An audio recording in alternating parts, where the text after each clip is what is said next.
नमस्कार, भारत सिटीज में आपका स्वागत है। मैं हूं पूजा वर्मा। कानपुर में 8 पुलिस वालों की हत्या का मुख्य आरोपी क्रिमिनल विकास दुबे एनकाउंटर में मारा गया।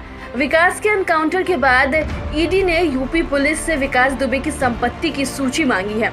अपराध की दुनिया में नाम कमाने वाले विकास दुबे ने इसी की बदौलत अकूत संपत्ति जताई थी, जिसके बारे में जानकर आप भी हैरान रह जाएंगे। आइए जानते हैं जुर्म की दुनिया से कमाई हुई विकास की काली कमाई के बारे में। प्रवर्तन निर्देशालय यानी कि ईडी ने विकास दुबे की संपत्ति की जांच शुरू कर दी है। विकास दुबे के नाम से लखनऊ में 2 बड़े मकान हैं। अपने फाइनेंसर और सबसे विश्वासित जय वाजपेयी के जरिए विकास दुबे ने अपनी काली कमाई का हिस्सा दुबई और थाईलैंड में निवेश किया था। इसके अलावा ईडी ने यूपी पुलिस से विकास दुबे, उसके परिवार के सदस्यों और आपराधिक गतिविधियों में शामिल सहयोगियों का भी विवरण मांगा है। प्रवर्तन निदेशालय ने विकास दुबे के खिलाफ आपराधिक मामले की वर्तमान स्थिति का भी जानकारी लिया है।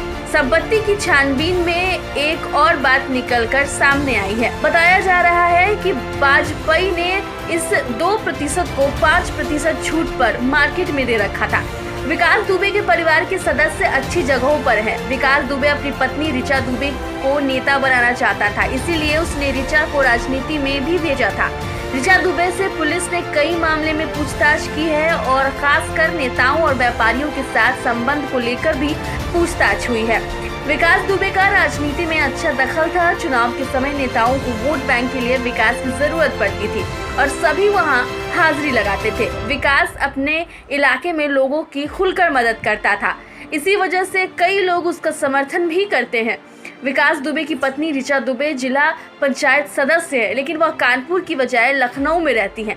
ऋचा दुबे को भी विकास के अपराधों की जानकारी रहती आई है, लेकिन खुद को और बच्चों को इन सब से दूर रखा। इसका अंदाजा इस बात से लगाया जा सकता है कि विकास दुबे का एक बेटा इंग्लैंड में रहता है। जानकारों के अनुसार विकास का बेटा इंग्लैंड में MBBS कर रहा है, जबकि दूसरा बेटा यही किसी अच्छे स्कूल में 12वीं कर रहा है। विकास दुबे के पास अकूत संपत्ति है। कई लग्जरी कारें, कानपुर के अलावा लखनऊ में भी घर है। मीडिया रिपोर्ट्स के अनुसार विकास के कई कॉलेज चलते हैं, ईंट भट्टे भी हैं। इसके अलावा विकास कई अवैध कामों में जुड़ा हुआ था। एनकाउंटर से पहले कानपुर में स्थानीय प्रशासन ने विकास दुबे के किले जैसे घर को उसे JCB से मिट्टी में मिला दिया, जो पुलिस टीम के घेराव में इस्तेमाल की गई थी। फिर उसकी कारों को जब्त कर कुचल दिया गया। उसका लखनऊ का एक मकान है, उसे भी गिराने की तैयारी चल रही है। विकास दुबे का राजनीति में अच्छा दखल था। चुनाव के समय नेताओं को वोट बैंक के लिए विकास की जरूरत पड़ती थी और सभी वहां हाजिरी लगाते थे। विकास अपने इलाके में लोगों की खुलकर मदद करता था, इसी वजह से लोग उनका समर्थन करते हैं। विकास के खिलाफ कुल 60 मुकदमे दर्ज थे, इसके बाद भी वह बचा रहा। विकास की बड़े स्तर पर साठगांठ थी, जिसकी वजह से वह इतने सालों तक बचा रहा। पुलिस भी उसका साथ देती थी। 2001 में तत्कालीन बीजेपी सरकार में राज्य मंत्री की थाने में हत्या कर दी थी।